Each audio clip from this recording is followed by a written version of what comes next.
Okay, my name is Greg Pass. I'm with the Americans in Wartime Museum. Today's date is October the 22nd, 2014, and we're in Manassas, Virginia, conducting an interview. Sir, can you tell us your full name? John Melbourne Toups. And what is your date of birth? January 10, 1926. And can you tell us where you're from, where you were born and raised? Wichita Falls, Texas. And do you have any military veterans in your family? No. Do you remember where you were when you heard about Pearl Harbor? Yes. Can you tell us something about that? Well, I was living with my grandmother in California, and I had been out doing something that day and came home, and she told me about it because she'd been listening to the radio and learned about it. How old were you this time? I was in 1941, I would have been 15. Do you remember how you felt when you heard about the news? Unbelievable. Couldn't believe it. And especially how bad it was for us. Now, at that time, were you able to put the pieces together that the events of Pearl Harbor might alter the course of your life? No, I didn't. Probably at that time didn't give it that much thought.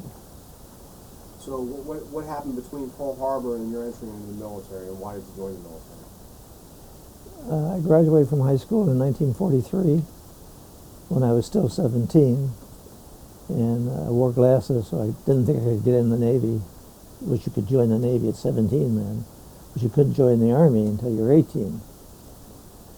But I became aware of an Army college program called the A-12 Army Specialized Training Program, but they also had it for people who were 17. And so I took a test and got admitted to that college program. But anyway, they sent me to Stanford. And I went to Stanford in the fall of 43. And everybody that I met there were all taking engineering, which was fine for me, because that's what I liked. But kids who weren't really suited for it had to take engineering. Anyway, the deal was you got to finish the term in which you turned 18. The second term started on January 9th, and I turned 18 on January 10th. So I got to go to the second term. And the kids who didn't go to that second term, who were one day or more older than me, most all of them wound up with the 106th Infantry Division, which was the Green Division on the line at the Battle of the Bulge. And most of them got killed. By one day I'd have been there with them, but fortunately I wasn't. Then when I finished that second quarter at Stanford, went to basic, was supposed to go back to college, but and by then I was now really in the Army.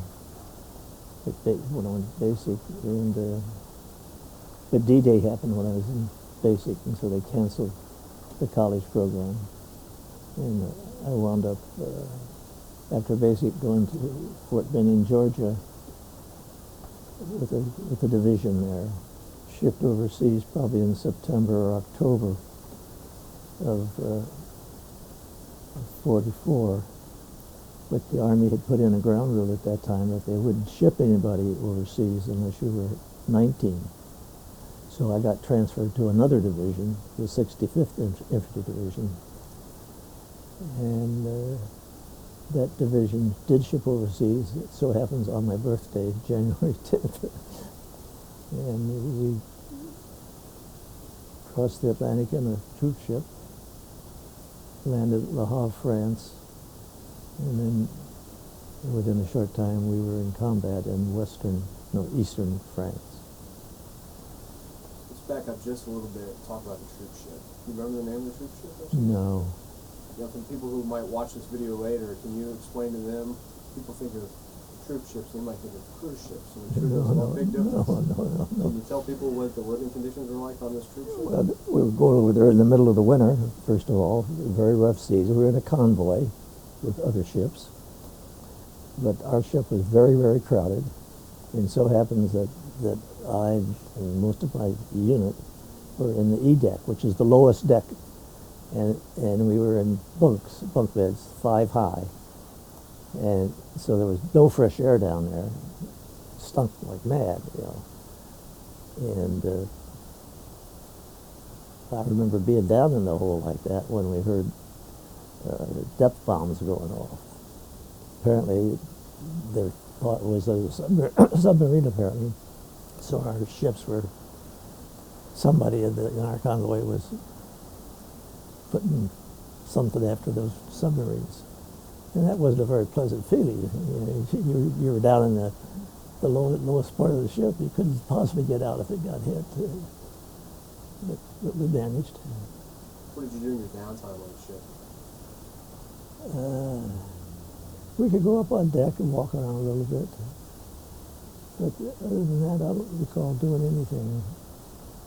I remember the food was not that bad, but we had metal mess kits. And when you wash that in salt water, terrible odor and smell and taste. So now you landed in France. Yes. And where did you go after you landed? Well, we were put in the back of a truck, about 15 of us. Had to stand up, and it was snowing. And he took us to a place called Camp Lucky Strike. All of the inner camps like that were named after cigarettes. And we were there just a short time, maybe a week. And then we got put on a boxcar, a 40 and 8, if you know that expression. From a boxcar would hold 40 men or 8 horses. And went across France to an area near Metz, France, which is eastern France. And that's where we were first in combat. And what month was this then? Either late January or early February. And your rank at this time would have been? Private first class. That's all I ever was. Well, I was a private to start with. I made first class when I shipped overseas. Everybody did. So everybody in a platoon has their own specialty and a responsibility. What was yours in your squad or your platoon? Well, the platoon we were in, it was attached to regimental headquarters, and it was called a INR platoon, Intelligence and Reconnaissance. Our job was, in various circumstances, trying to figure out what the Germans were doing, what kind of information we could figure out, including going out in the field and spying on them, if you will. And but we'd run into them at various times and get engaged in combat. And we'd go out at night to see what was going on. And give us a minute. And we progressed eastward, and eventually we're in a town called Sarlaten, which was right on the area where the Siegfried Line and the Maginot Line met. We were right on the Siegfried Line, the Maginot Line. We were there for a while and could see the Germans, and they were bombing us and we were bombing them. And I don't recall getting into any rifle fire or combat of that nature. We were not that close to them. And then further north, the American troops broke through the Siegfried Line. And so quite a few of the Siegfried Line people moved out. Those that were near us moved out. So we progressed through there. I remember spending that first night beyond them. We didn't know if they were going to come back at us or not. We spent the night in a gully, small gully, almost like a trench. And then we went back and moved eastward. We were mounted in jeeps, and were part of Patton's Third Army. And at one time we were the closest unit to Berlin. We were on the left flank of the Third Army. And we were more or less in constant combat, but the Germans were retreating. And then we were pulled back for a rest and put on the right flank of the Third Army. I remember going up on a hillside and seeing what had been a concentration camp. It was empty, but you could tell that it had been occupied recently. By then, we controlled the air, so the Germans had to retreat at night.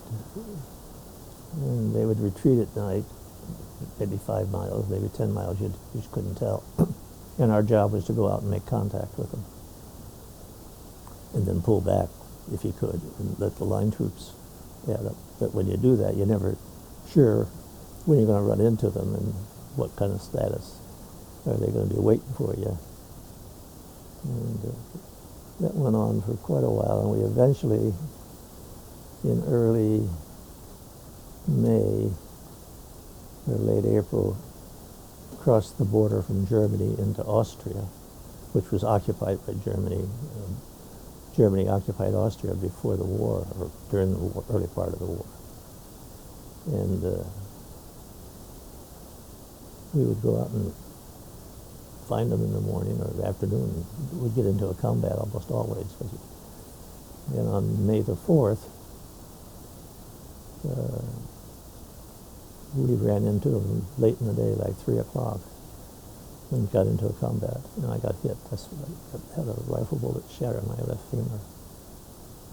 And, let's talk about that for a minute. Fortunately, most Americans haven't experienced face-to-face combat. Can you explain, when you say you were in combat, can you put us there as to what you recall happened on that day? well, that day the combat was very brief. We were out on jeeps. And we're cautious, but when you run into them, you don't know. By then they're hidden or behind encampment of some kind, of structures of some kind to protect themselves. And we came upon them.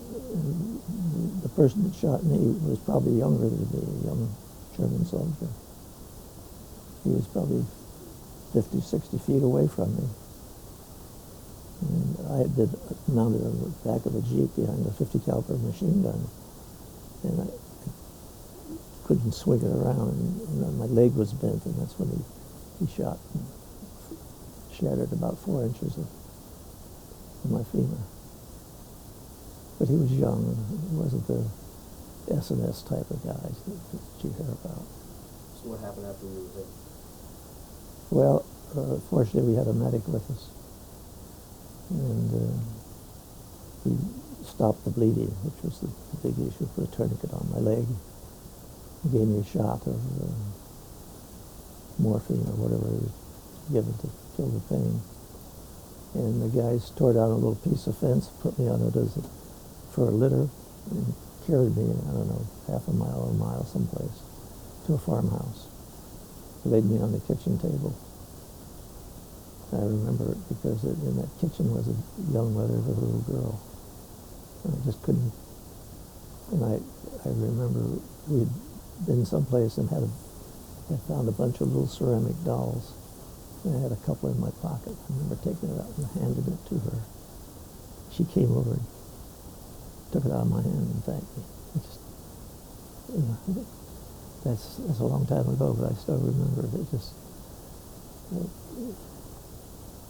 The children, the whole thing over there, it's the children that bother me the most. About the kids going through that sort of thing, getting bombed, getting hurt somehow. And we always tried to help them, give them food, things like that. The German soldier that shot you, whatever happened to him? I'm not sure if our guys killed him or shot him or let him go. I don't know. I don't remember. But you remember his age? You saw him? I remember, yeah, that he looked younger than me anyway. Of course, I was 19 in 4 months, 5 months. So. And I assume somebody was tending to your wounds. What happened? something. The medic had, but he left. Nobody was there. They knew that an ambulance would come by sooner or later, and they did. I don't know how long it was in the farmhouse, 3 or 4 hours, maybe at the most. And the ambulance came by and took me to what we now call a MASH unit, temporary hospital. And they operated on my leg and then put me on what's called a full body cast, a cast from here up under the arms and down. No, it's down all the way to the ankle on this side, but to here on this side. And I was either in that hospital for 1 or 2 nights, probably 2. Then I got put on a DC-3 airplane and flown to England. Of course, the E-Day was May 8th, so I got hurt 4 days before that. So by the time I got to England, I think it was close to May 8th, give or take. And I was in 2 different hospitals in England. What's the term? They put a pin through your knee with a metal device and a rope that goes up to a pulley and weights, traction.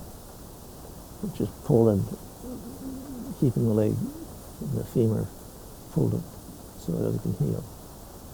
And then on, I think it was July 17th, I got put on a hospital ship across the Atlantic, and then a hospital train across the U.S. to the Los Angeles area, which is where I had lived. And I was in a hospital there till I got discharged in the middle of December. So let's go back to Europe. Can you explain to people how you communicated with your family when you were in Europe?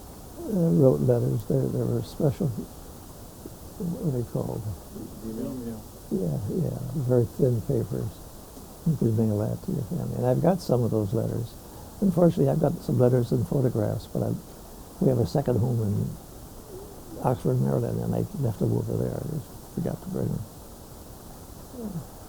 But I'll get them to you sometime. What about the small amount of downtime you and your squad mates had? What would you do to keep occupied?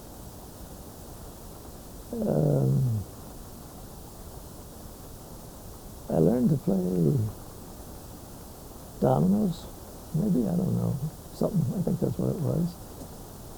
And guys played cards, and when we were in the States, we even played baseball or even football. When we were in Europe, I think it could have been Easter in France, I'm not sure, but I think so.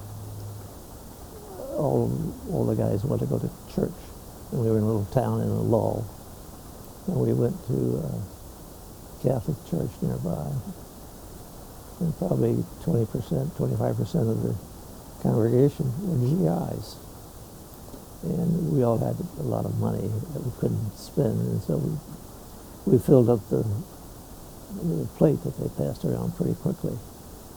And so a couple of guys took their helmets off, took out the helmet liners, and passed around the metal helmet, and that got filled up. So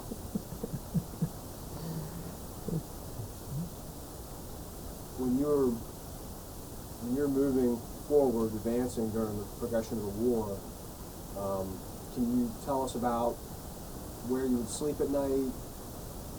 Was there guard duty involved? Walk somebody who's watching this, walk them through how that works.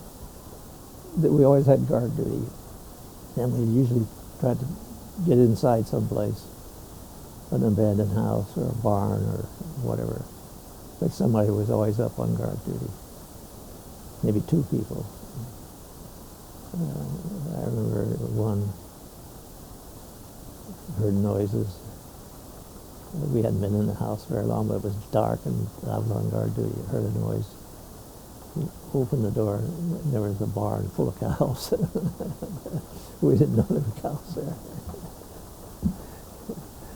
So, Now, can you also explain what you're obviously in a squad. When you maneuvered, were you maneuvering in a squad or a platoon size element, the whole battalion? How did that work?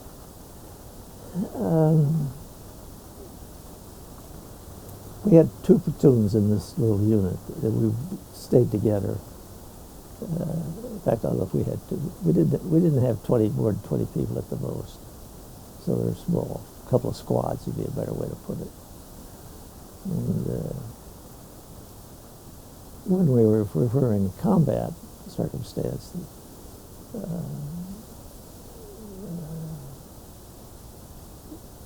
we tried to protect each other and stay together more or less, but not too close together. We ran into some little town and the shooting started. And I got down in a little area no bigger than that, but it had a concrete wall up about to here, so I got into there and saw down on the railroad track the German soldier that was up. He climbed up between the cars because he was on lower ground. He was trying to see what was where we were.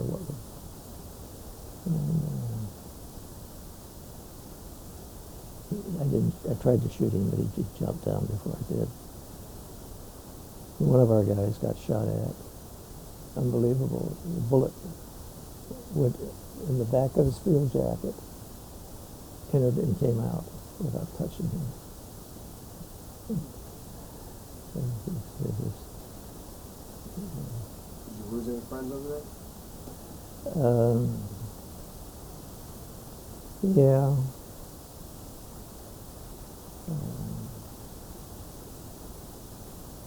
They weren't in our unit, but they were in some of the units that I knew that had known the guys.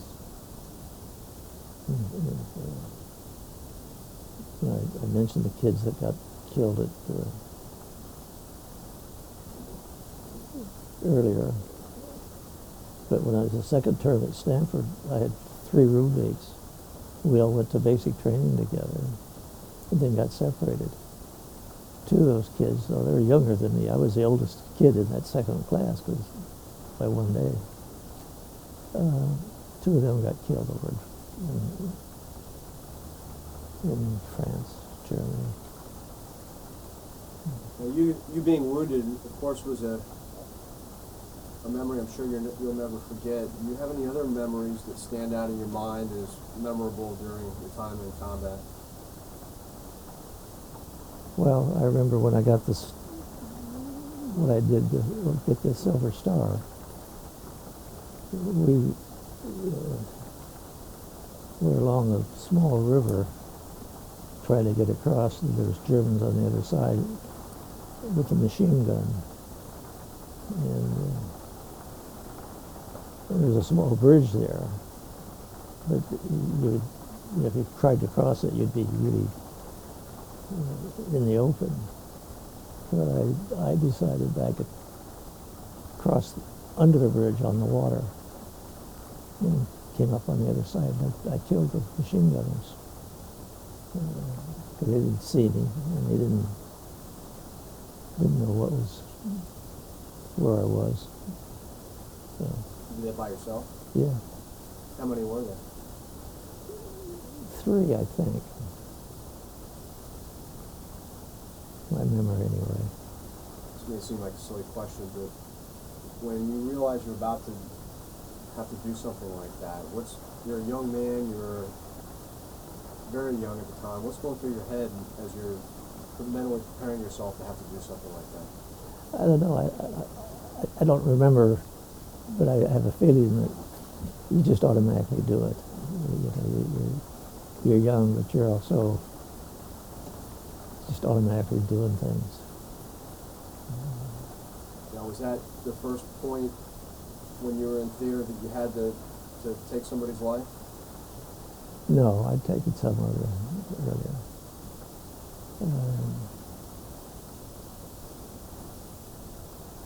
Well, I'm not sure.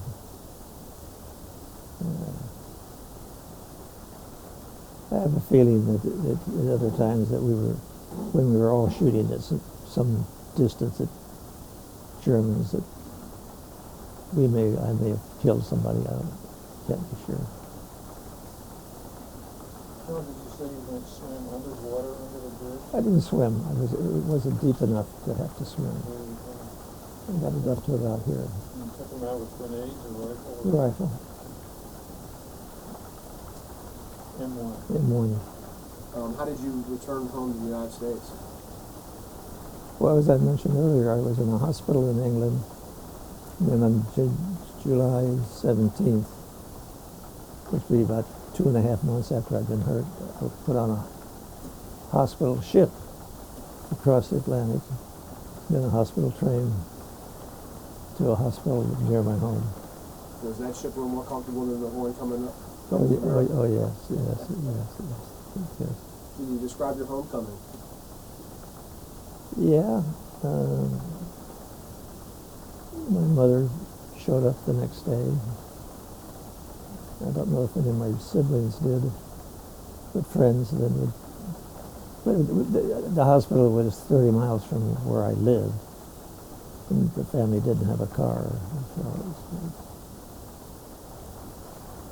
a different circumstance. This video will be retained at the Library of Congress, theoretically forever, and also at the Americans in Wartime Museum. So there may come a chance, and your family will get a copy. There may come a chance where your great-great-great-great-great-grandchildren will watch this. Is there something you want them to know about your military service?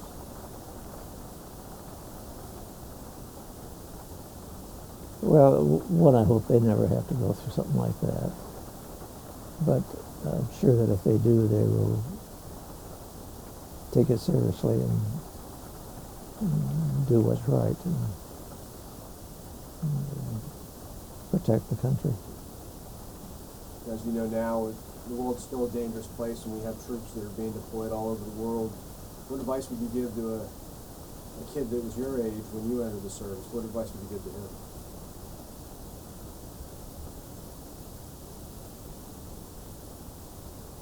Well, don't drink, for one thing. Don't smoke.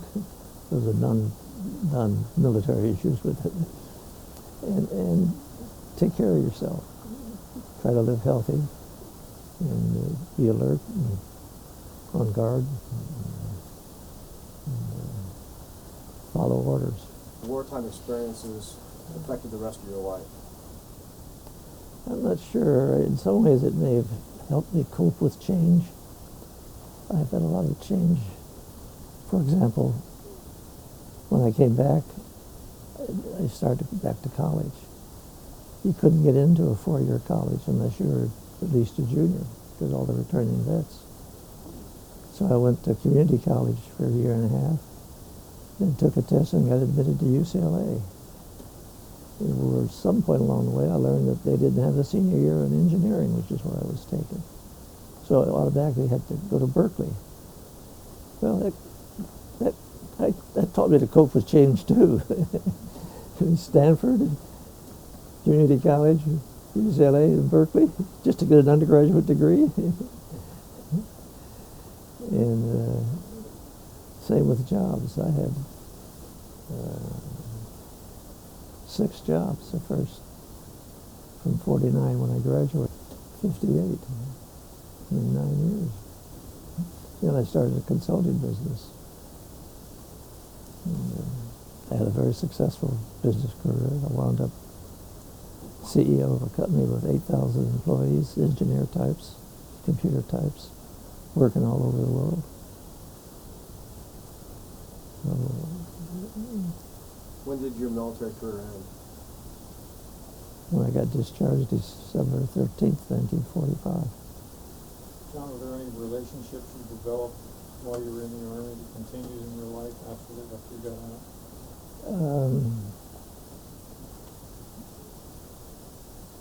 A little bit, yes. The guy who was the sergeant in our group, Dan Kanak, lived in Reno, and I kept in touch with him, went up to see him several times. Another young man, Howard Budlong, was at basic training with me, and after the war he lived nearby.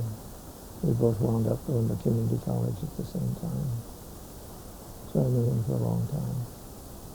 I don't recall anyone else though. Did you get involved, you ever go back to any reunions of your division, 65th Division, or any of the veterans No. activities after the war? No. I don't know if they ever had with the 65th, but there aren't many World War II veterans still alive, I don't think. It's down to about 1.5 million, I think. Really? Yeah. And what was it total? 16. Yeah, that's could be. But because I'm almost 89, and I was 18, 19 when I was in Europe. So I guess there ought to be some, yeah.